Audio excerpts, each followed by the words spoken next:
بسم اللہ الرحمن الرحیم۔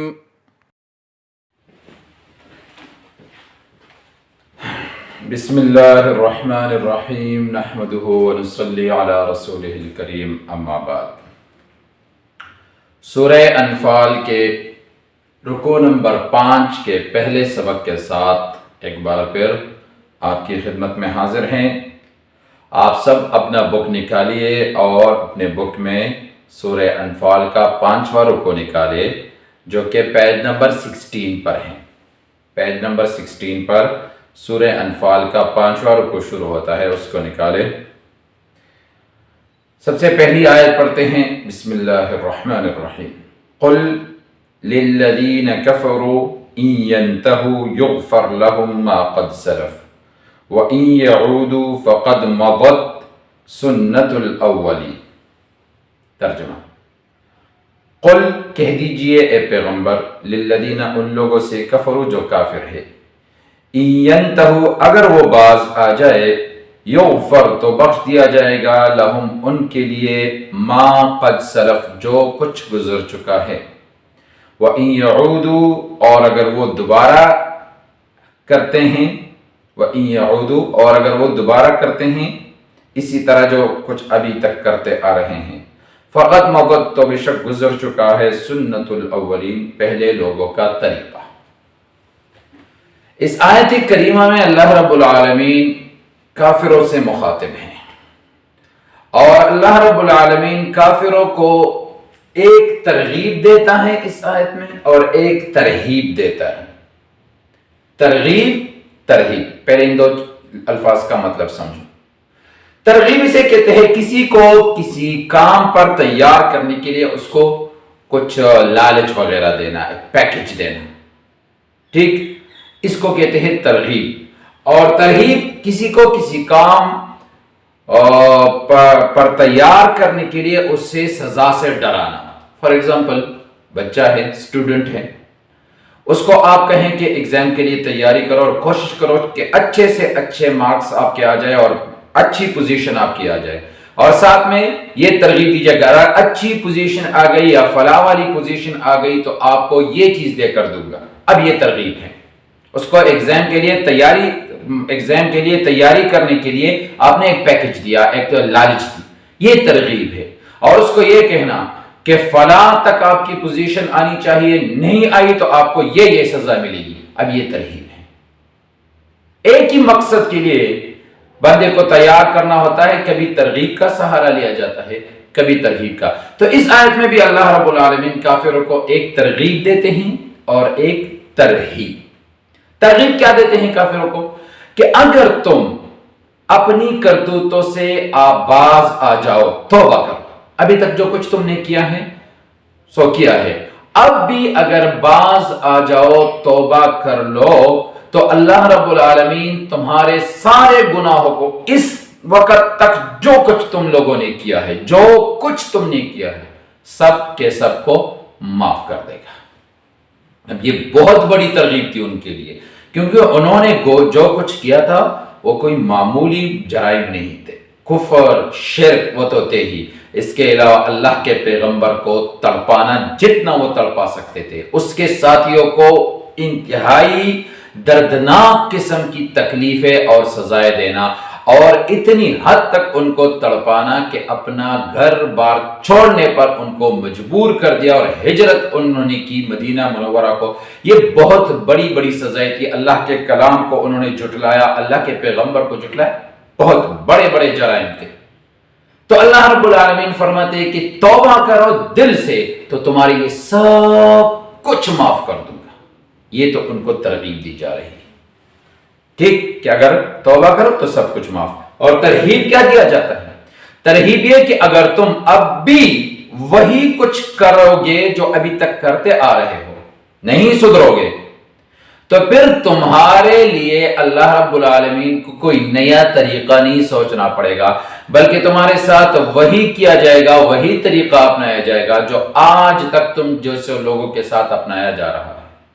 آپ جیسے لوگ اس سے پہلے بھی گزر چکے ہیں جن کو اپنے پیغمبر نے سمجھایا لیکن نہیں سمجھے، تو ان کے ساتھ جو کچھ ہوا، جو کچھ طریقہ ان کے ساتھ اپنایا گیا، پھر تمہارے ساتھ بھی وہی طریقہ اپنایا جائے گا۔ مطلب جس طریقے پر ان کو سزا دی گئی اسی طریقے پر پھر تمہیں بھی سزا دی جائے گی۔ تو یہ ترغیب ہے، یہ دونوں چیزیں اللہ رب العالمین کافروں کو سنا رہے ہیں۔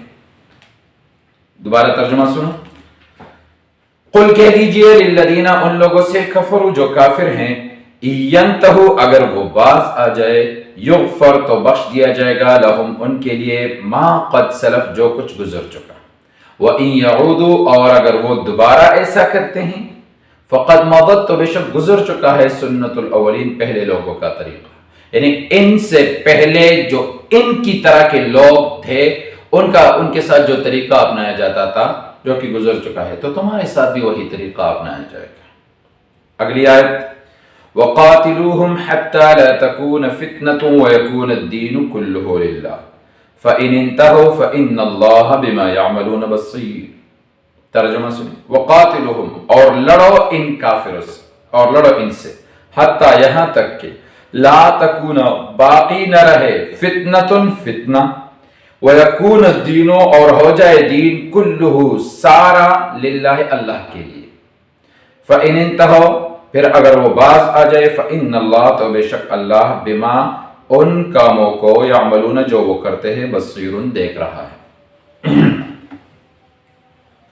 مطلب کیا ہے اس آیت کا؟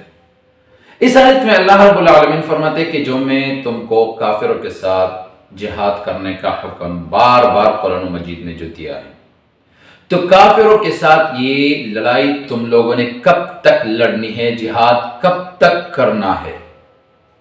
تو دو الفاظ اللہ تعالیٰ نے بیان فرمائے ہیں کہ جب تک فتنہ باقی رہتا ہے، ٹھیک، جب تک فتنہ باقی نہ رہے دنیا میں، ایک، اور فتنے کی جگہ اللہ کا دین دنیا میں غالب ہو جائے، تب تک تم لوگوں نے لڑنا ہے۔ یعنی جب دو کام ہو جائے تو تب تو نہیں لڑنا، اور جب تک یہ دو کام نہیں ہوتے آپ لوگوں نے لڑنا ہے۔ کون سے کام؟ نمبر ایک، فتنہ ختم ہو جائے، فتنہ ختم ہو جائے، فتنہ ختم ہونے تک لڑنا ہے۔ جب فتنہ ختم ہو جائے، ایک، اور دنیا میں اللہ کا دین ہی غالب ہو جائے، تب آپ نے نہیں لڑنا۔ اور جب تک یہ دو کام نہیں ہوتے، فتنہ ختم نہیں ہوتا، اللہ کا دین غالب نہیں ہوتا، تو تم لوگوں نے جہاد کرنا ہے۔ فتنے سے کیا مراد ہے؟ تو یہاں آسان مطلب فتنے سے یہاں مراد ہے کافروں کا مسلمانوں پر ظلم کرنا، ستم کرنا، ان کو تڑپانا وغیرہ، جس طرح مکہ مکرمہ میں ہوتا تھا یا اس کے بعد بھی دنیا کے مختلف علاقوں میں۔ تو اس سے مراد ہے فتنہ، ٹھیک۔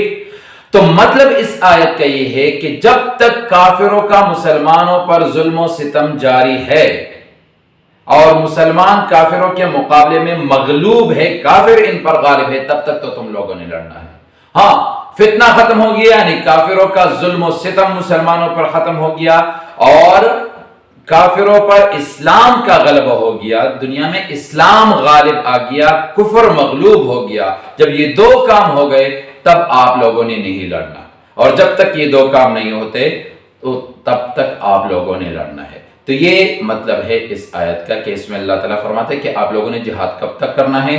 جب تک کافروں کا ظلم ختم نہیں ہوتا اور اس کی جگہ اسلام غالب نہیں ہوتا۔ ہاں، کا ظلم بھی ختم ہو گیا اور دنیا میں اسلام غالب آ گیا، کفر مغلوب ہو گیا، تو پھر ٹھیک ہے، اس وقت پھر تم نہیں لڑنا۔ وقاتلوہم اور لڑو ان سے، حتیٰ یہاں تک کہ لا تکون فتنۃ باقی نہ رہے فتنہ، وَيَكُونَ الدِّينُ اور ہو جائے دین کلہ سارا، للہ اللہ کے لیے، دنیا میں صرف اللہ کا دین ہی غالب ہو جائے، ٹھیک۔ فَإِنِ انْتَهَوْا پھر اگر وہ لوگ باز آ جائے، کافر لوگ باز آ جائے، اپنے ظلم و ستم سے باز آ جائے، جس کی دو طریقے، دو صورتیں ممکن ہے۔ ایک تو یہ کہ یا تو وہ مسلمان ہو جائے اور یا جزیہ قبول کر لے، مسلمانوں کے انڈر رہنا قبول کر لے مسلمان ریاست میں، یا اسلام قبول کر لے اور یا مسلمانوں کے ساتھ معاہدہ کر لے اور جزیہ قبول کر لے کہ ٹھیک ہے، ہم آپ کو کچھ نہیں کہیں گے بلکہ آپ کی ریاست کے قانون کے تحت زندگی گزاریں گے۔ یہ دو طریقے ممکن، ان دو طریقوں میں سے کسی بھی طریقے پر وہ باز آ گئے ظلم و ستم سے، تو ظاہری بات ہے پھر ان سے نہیں لڑنا، کیونکہ لڑائی کی کوئی وجہ نہیں رہی۔ وہ مسلمان ہو گئے تب بھی نہیں لڑ سکتے، انہوں نے جزیہ قبول کیا، تمہارے انڈر رہنا قبول کیا، تب بھی نہیں لڑ سکتے، پھر تو نہیں لڑو گے۔ لیکن یہاں مسلمانوں کے ذہن میں ایک بات آ سکتی تھی، وہ بات یہ آ سکتی تھی کہ ہو سکتا ہے کہ انہوں نے جو کلمہ پڑھا ہے وہ دل سے نہیں پڑھا ہو، ہمارے جہاد سے بچنے کے لیے، ہماری تلواروں سے بچنے کے لیے یہ زبان سے کلمہ پڑھ رہے ہو، تو اس طرح تو ہمارے لیے بڑا مشکل ہو جائے گا، ہم کسی کو پر قابو پائیں گے تو وہ فوراً کلمہ پڑھ لیں گے اور ہم سے اپنے آپ کو بچائیں گے۔ دل کا تو ہمیں کوئی علم نہیں ہوتا کہ دل سے پڑھ رہا ہے یا ہم سے اپنے آپ کو بچانے کے لیے صرف زبان سے پڑھ رہے ہیں تاکہ ہم جہاد کو روک لیں ان کے خلاف۔ تو اللہ رب العالمین یہاں ان کے تسلی کے لیے فرماتے ہیں اگر وہ ظاہری طور پر باز آ گئے تو پھر وہ جو کچھ کرتے ہیں، ان کے دلوں میں جو کچھ ہیں تمہیں پتہ نہیں، اللہ رب العالمین تو ان کو دیکھ رہا ہے، تم اس کو اللہ کے حوالے کر دو، اللہ رب العالمین ان کا بندوبست کر لے گا۔ ظاہری طور پر انہوں نے کلمہ پڑھا یا ظاہری طور پر انہوں نے سرنڈر کیا اور تمہارے انڈر رہنا قبول کیا، جزیہ قبول کیا، بس تم نے نہیں لڑنا، آگے ان کے کوئی اور ارادے ہیں تو وہ اللہ کو معلوم ہے اور اس کا بندوبست اللہ رب العالمین فرمائیں گے۔ دوبارہ آیت کا ترجمہ سنو، وقاتلوہم، اور لڑو ان سے، حتی یہاں تک کہ لا تکونا، باقی نہ رہے، فتنۃ فتنہ، ویکون الدین، اور ہو جائے دین، کلہ سارا، للہ، اللہ کا، اللہ کے لیے، فَإِنِ انتہوا، پھر اگر وہ باز آ جائے، فَإِنَّ اللَّهَ، تو بے شک اللہ، بما، ان کاموں کو، یعملون، جو وہ کرتے ہیں، بصیر، دیکھ رہا ہے۔ وَإِن تَوَلَّوْا، اور اگر وہ روگردانی کرے، یعنی جس طرح ہے اسی طرح، نہ اسلام قبول کرتے ہیں نہ جزیہ قبول کرتے ہیں، تو پھر تمہارے لیے کیا حکم ہے کہ ان سے اسی طرح لڑنا، وہ اپنے پرانی ڈگر پر چلتے ہیں تو تم بھی ان سے جہاد کرنا۔ وَإِن تَوَلَّوْا، اور اگر وہ روگردانی کرے، فَاعْلَمُوا، تو جان لو، أَنَّ اللَّهَ، بے شک اللہ، مولاکم، تمہارا حمایتی ہے، ان سے لڑتے رہو اور لڑائی کے دوران اللہ رب العالمین کی مدد تمہارے ساتھ ہوگی، اللہ تعالیٰ تمہارا حمایتی ہوگا۔ نعم المولا، وہ کیا ہی اچھا حمایتی ہے، وَنِعْمَ النَّصِيرُ، اور کیا خوب مددگار ہے۔ تو اللہ کی مدد، اللہ کی نصرت، اللہ کی حمایت تمہارے ساتھ ہوگی، ان سے لڑتے رہو جب تک یہ دو کام، وہ ظلم نہ چھوڑے اور یا اسلام قبول کر لے اور یا سرنڈر کر دے مسلمانوں کے آگے، جب تک وہ یہ دو کام نہیں کرتے تو تم نے بھی جہاد کا علم نہیں چھوڑنا اور جہاد کو نہیں چھوڑنا۔ وآخر دعوانا ان الحمد للہ رب العالمین۔ اللهم انفعنا بما علمتنا وعلمنا ما ينفعنا وزدنا علما۔